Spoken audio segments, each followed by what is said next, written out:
Let's talk about something that's, well, it's pretty wild when you think about it. It's this paradox at the very heart of the American economy.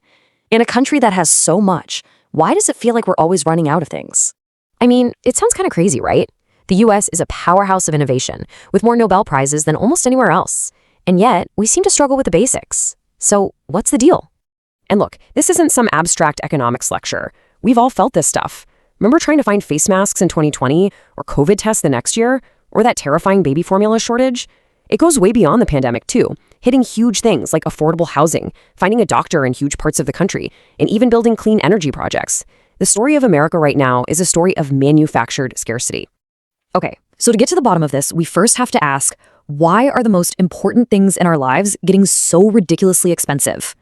You know the drill. The political debate on this gets stuck in the same old rut. One side says we just need to spend more money to help people afford stuff. The other side yells, no, we're spending too much and that's causing all the inflation. But what if they're both missing the real story? Okay, now this chart, this is where it gets really interesting. It basically splits our whole economy in two. Look at those blue lines going down. For physical goods, things like TVs, cell phones, toys, we're amazing at making them cheaper and better. But then look at the red lines going up, and I mean way up. For essential services like healthcare, college, and housing, the costs have just exploded, soaring past inflation and any wage growth. So here's the kicker. This isn't really a money problem at its core. You can't just throw subsidies at a housing crisis if nobody's allowed to actually build more apartments. The real issue is a national failure of supply.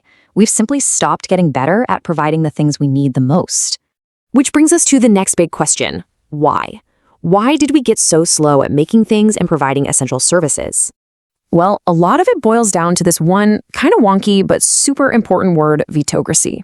It describes a system where it's just way, way easier to stop something from happening than it is to get something built. We've created a world of endless veto points where all kinds of groups and individuals can just say no, leading to total gridlock. Housing is the perfect and maybe most frustrating example of this.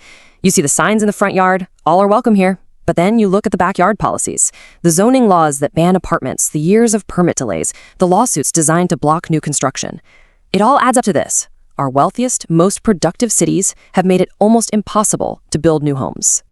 And believe me, this isn't just about houses. Think about this for a second. In the early 1900s, New York built its first 28 subway stations in 4 years. 4.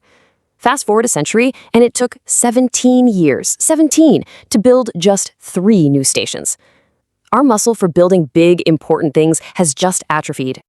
All right, let's switch gears to healthcare, and wow, this chart is it's staggering. For a full 25 years, while the US population grew by 60 million people, the number of new doctors we trained every year basically stayed flat. This wasn't some accident, it was a choice, and it directly created the doctor shortages we're dealing with today. So what we've done is we've basically designed a system that creates a shortage of doctors.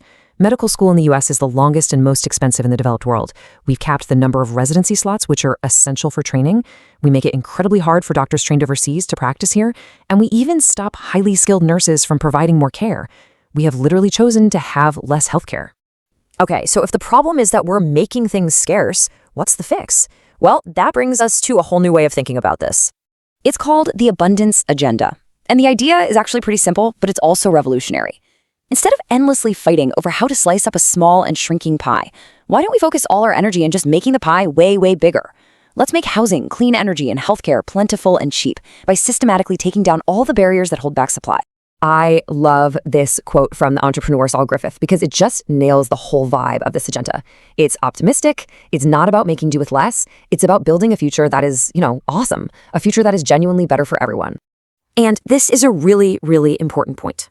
We always think progress is about waiting for the next big invention, right? That big eureka moment.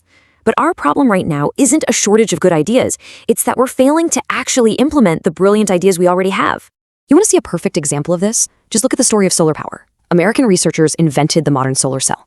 Back in the 80s, we were leading the world in funding the research. But then what happened? We completely failed to build the industries and policies to deploy it.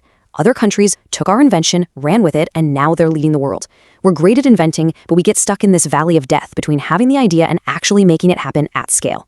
So this all leads to the final piece of the puzzle. To really fix this, it's not just about changing policies. We need to change our whole mindset. Think about it. For so long, the message, especially on things like the environment, has been about scarcity. Reduce, reuse, recycle. It's a mindset of sacrifice, of living with less. The abundance mindset just flips that script entirely. It says, let's build, let's deploy, let's electrify. We can have a future with amazing things, powered by clean energy that's everywhere. It's about progress, not punishment. And that's really what it all comes down to, isn't it? We have proven, time and again, that America is world-class at inventing the future. But progress doesn't end in the lab. The real question now is whether we can rediscover the will to actually build the future we've already invented.